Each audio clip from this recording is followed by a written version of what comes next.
Greetings, brothers and sisters. We have studied together the beautiful song of deliverance of the Israelites in our previous episode.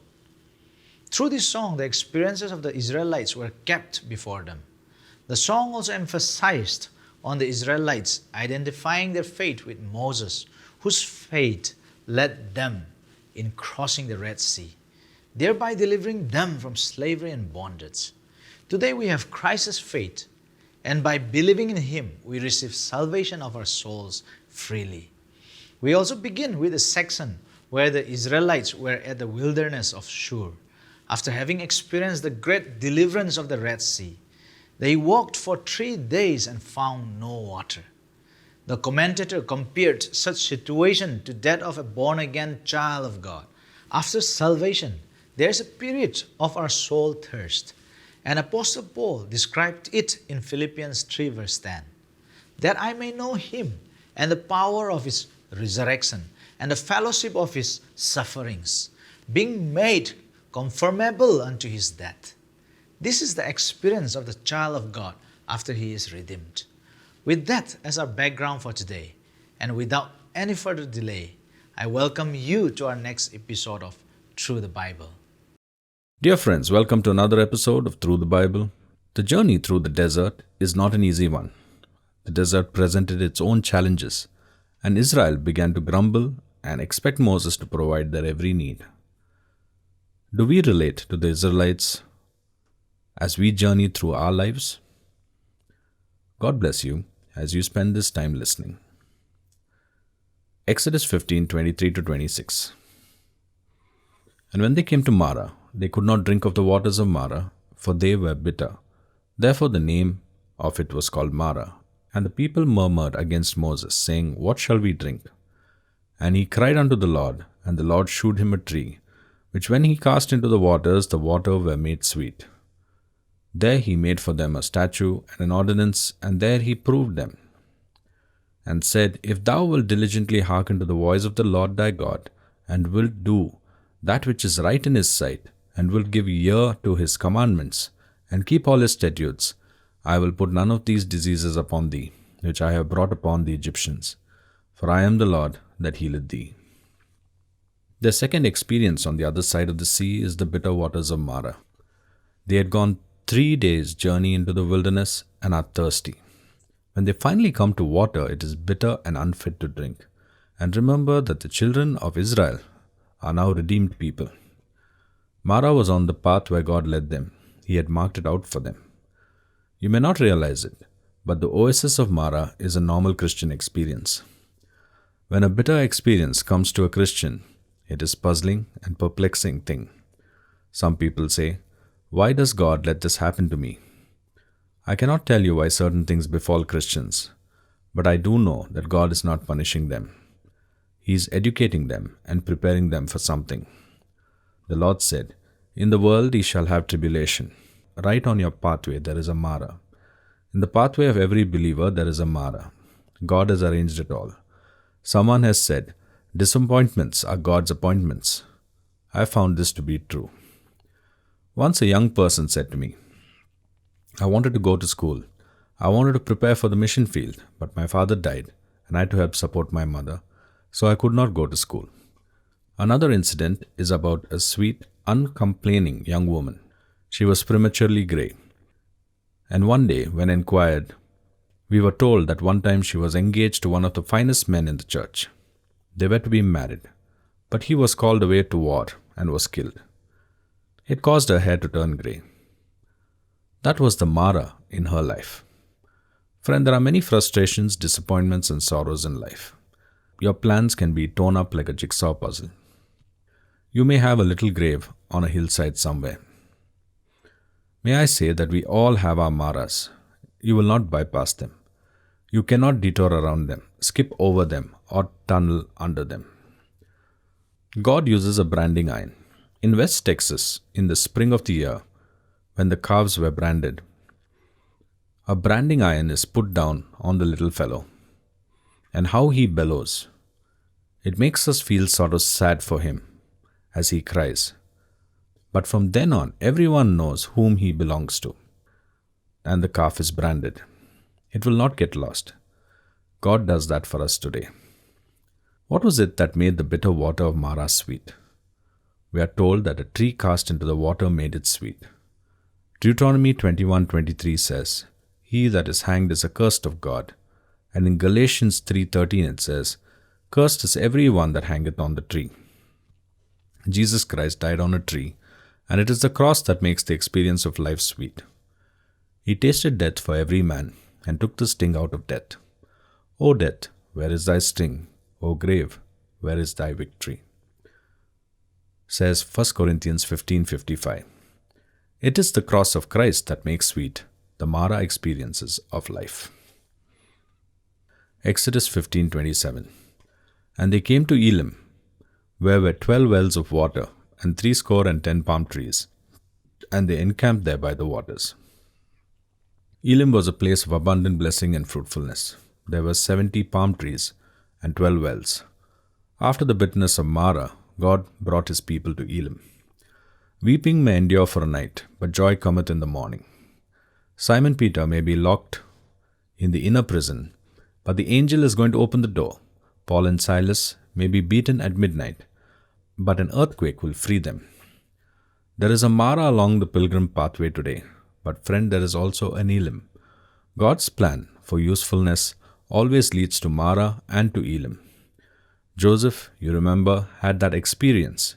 Moses did, Elijah did, David did, Adoniram Judson did, John G. Payton did, and I am sure you and I will also have this experience of Marah and of Elim.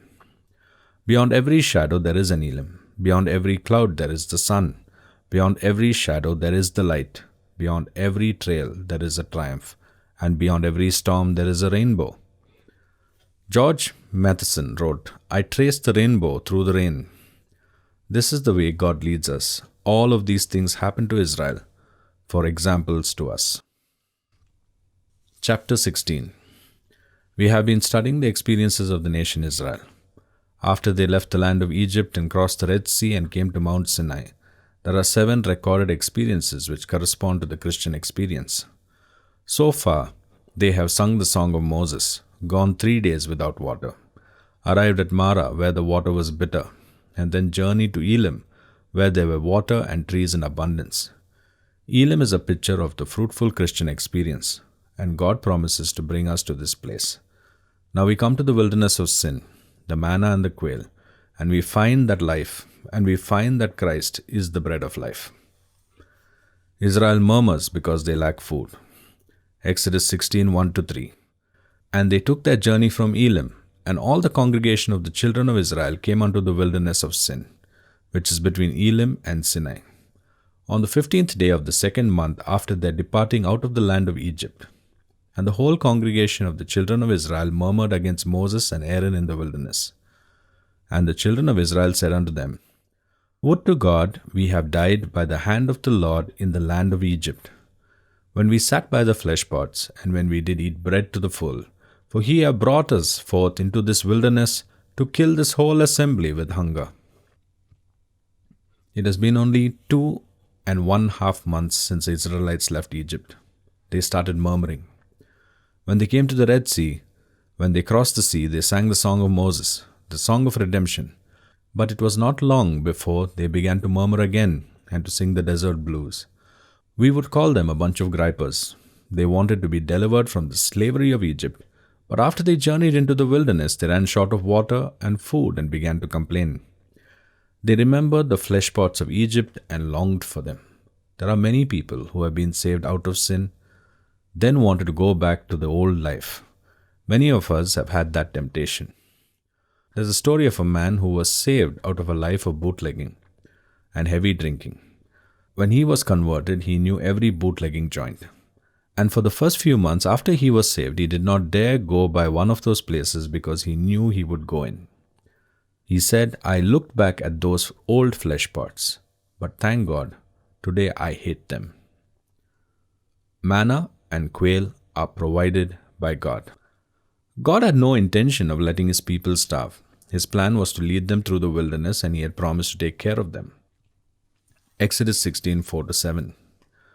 Then said the Lord unto Moses, Behold, I will rain bread from heaven for you, and the people shall go out and gather a certain rate every day, that I may prove them whether they will walk in my law or no. And it shall come to pass, that on the 6th day they shall prepare that which they bring in, and it shall be twice as much as they gather daily. And Moses and Aaron said unto all the children of Israel, At even then ye shall know that the Lord had brought you out of the land of Egypt. And in the morning then ye shall see the glory of the Lord. For that he heareth your murmurings against the Lord, and what are we that ye murmur against us? Moses and Aaron asked the congregation, Why are you murmuring against us? We are only human. We cannot do anything. We cannot provide for you. God has heard your murmurings, and you will see the glory of God. Every time Israel murmured, the glory of God appeared. This tells us that God does not like griping, complaining, fault-finding Christians. The church is filled with complaining Christians. If you are in the church where you have to murmur, complain and gripe, get out and go somewhere else. Exodus 16:8. And Moses said, This shall be, when the Lord shall give you in the evening flesh to eat, and in the morning bread to the full. For that the Lord heareth your murmuring, which ye murmur against him. And what are we? Your murmurings are not against us, but against the Lord. You should be careful when you begin to gripe about things at church. Are you griping about the preacher because he is not as friendly as you think he ought to be? Or because he did not shake hands with you last Sunday? Or because he has not been around to visit you lately? Are you murmuring against him? Aren't you really against him because he teaches the word of God and represents God in your church? Sometimes we preachers murmur too, and we all should be careful that we are not murmuring against God. This is the one thing that God does not like. Exodus 6:9-13. And Moses spake unto Aaron, Say unto all the congregation of the children of Israel, Come near before the Lord, for he hath heard your murmurings. And it came to pass, as Aaron spake unto the whole congregation of the children of Israel, that they looked towards the wilderness, and behold, the glory of the Lord appeared in the cloud. And the Lord spake unto Moses, saying, I have heard the murmurings of the children of Israel. Speak unto them, saying, At even ye shall eat flesh, and in the morning ye shall be filled with bread, and ye shall know that I am the Lord your God. And it came to pass that even the quails came up and covered the camp, and in the morning the dew lay around about the host. God not only gave the Israelites manna, but he sent quail also. They had quail on toast or on manna, and it was mighty good eating. Manna described and collected. Manna was Israel's sustenance as they journeyed through the wilderness. Exodus 16:14-16. And when the dew that lay was gone up, behold, upon the face of the wilderness there lay a small round thing, as small as the hoar frost on the ground. And when the children of Israel saw it, they said to one another, It is manna.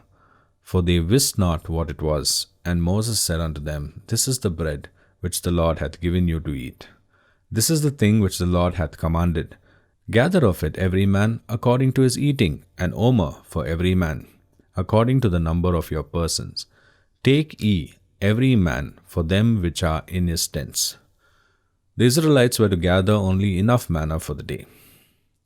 Exodus 16:17-18. And the children of Israel did so, and gathered some more, some less. And when they did meet it with an omer, he that gathered much had nothing over, and he that gathered little had no lack. They gathered every man according to his eating. The glutton did not get more than his share. Exodus 16:19-21. And Moses said, Let no man leave of it till the morning. Notwithstanding they hearkened not unto Moses, but some of them left of it until the morning, and it bred worms and stank.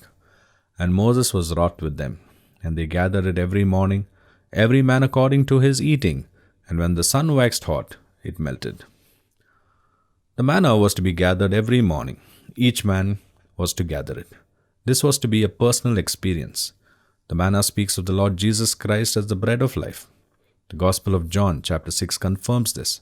Then Jesus said unto them, Verily, verily, I say unto you, Moses gave you not that bread from heaven, but my Father giveth you the true bread from heaven. For the bread of God is he, which cometh down from heaven, and giveth life unto the world. Then said they unto him, Lord, evermore give us this bread. And Jesus said unto them, I am the bread of life. He that cometh to me shall never hunger, and he that believeth on me shall never thirst. John 6:32-35. Exodus 16:22-24. And it came to pass that on the 6th day they gathered twice as much bread, 2 omers for one man. And all the rulers of the congregation came and told Moses. And he said unto them, This is that which the Lord hath said, Tomorrow is the rest of the holy Sabbath unto the Lord. Bake that which ye will bake today, and seethe that ye will seethe, and that which remaineth over lay up for you to be kept until the morning. And they laid it up till the morning, as Moses bade, and it did not stink, neither was there any worm therein. God would supply day by day, but before the Sabbath day, they were to get enough for 2 days. Manna is that which represents Christ as the bread of life, who came down from heaven to give his life for the world. Jesus Christ is the true bread. He is the one who gives us life and sustenance. In Deuteronomy 8:4, we find that during the 40 years that the Israelites wandered in the wilderness, their feet did not swell. We've been told by a medical missionary that one of the causes of food swelling in the Orient is an improper diet. It is interesting that the manna had all the vitamins they needed to keep their feet from swelling as they journeyed through the wilderness. The manna was adequate to meet their needs. Let's close here, dear friends. Let's pray that we have nothing to murmur of in life, but live in full dependence on Him who takes us through the journey of the wilderness of life, knowing fully well that He is well capable to provide for a nation in a desert, and that would mean that He surely can take care of me and my family. Rest assured that God is your provider. God bless you. Dear friends, we saw in today's episode how the Israelites went through different seasons of their wilderness journey, from the bitter water experience of Mara to the abundance of Elim, and the heavenly supply of their basic ration. The bitter water experience at Mara reminds us that as redeemed child of God, where God will lead us, Mara kind of experience is marked out in our life's journey. But what makes it sweet is the work of Christ on the cross. He who tasted death for every man and took the sting out of death. There is a Mara along the pilgrim pathway today. But friend, there is also an Elim. God's plan for usefulness always leads to Mara and to Elim. We also learned that murmuring and complaints is not against the other person, but against the Lord, the provider and sustainer of our life. Therefore, whenever the Israelites murmur, the glory of God appeared because He cannot stand the stance of ungratefulness. Even today, God has given us a heavenly manna, Christ as the bread of life, a manna far superior than the one just given for the flesh in the desert. He came down from heaven to give His life for the world. Whoever has Him in their life has the life-giving source of sustenance and a key to eternity. God bless you, my friend, and may God keep you well till I see you again.